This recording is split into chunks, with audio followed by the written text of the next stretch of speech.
রাজ্যবাসীর স্বাস্থ্য বীমা নিয়ে বড় ঘোষণা করে দিলেন মুখ্যমন্ত্রী শুভেন্দু অধিকারী। শুক্রবার রেজিনগরের সভা থেকে তিনি বললেন, আয়ুষ্মান ভারত প্রকল্পের সুবিধা যারা পাবেন না তাদের আনা হবে মুখ্যমন্ত্রী স্বাস্থ্য বীমা আওতায়। অর্থাৎ আয়ুষ্মান ভারত প্রকল্পের মতোই 5 লক্ষ টাকার সুবিধা মিলবে এই স্বাস্থ্য বীমায়। আমরা 6.5 কোটির বেশি মানুষকে আয়ুষ্মান ভারতের কার্ড দেব।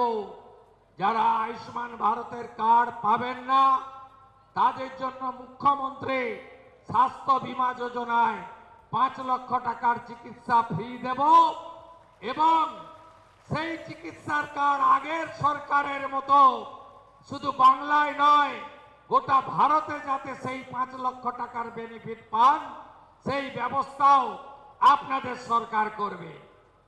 শুক্রবার রেজিনগরের সভা থেকে মুখ্যমন্ত্রী ঠিক কি বলেছেন আপনারা শুনলেন, এবং মুখ্যমন্ত্রী কিন্তু এটাও সংযোজন করেছেন যে আয়ুষ্মান ভারত প্রকল্পের সুবিধা যেমন সারা ভারতে পাওয়া যায়, ঠিক তেমনই মুখ্যমন্ত্রী স্বাস্থ্য বীমা যোজনার সুবিধাও যাতে সারা ভারতে পাওয়া যায় তা নিশ্চিত করবে রাজ্যের সরকার।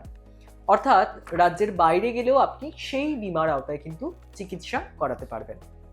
পরিশেষে বলাই যায়, রাজ্য জুড়ে আপনারা জানেন ইতিমধ্যে আয়ুষ্মান প্রকল্পেও নাম নথিভুক্তিকরণের যে কাজ সেটা চলছে, জেলায় জেলায় আবেদন প্রক্রিয়া চলছে, এবং মুখ্যমন্ত্রী এর আগে কিন্তু জানিয়েছিলেন যে যারা পূর্বতন সরকারের স্বাস্থ্যসাথী প্রকল্পের সুবিধা পেতেন তারাও কিন্তু আয়ুষ্মান প্রকল্পের সুবিধা পাবেন। এবং জুলাইতে যেমন নাম নথিভুক্তিকরণ এবং আবেদন প্রক্রিয়া চলবে, তার পাশাপাশি কার্ড বিলি শুরু করাও কিন্তু সম্ভব হবে, এমনটাই জানিয়েছিলেন মুখ্যমন্ত্রী। আর এমনই আরও খবর পেতে ফলো করুন জি 24 ঘন্টা ডিজিটাল।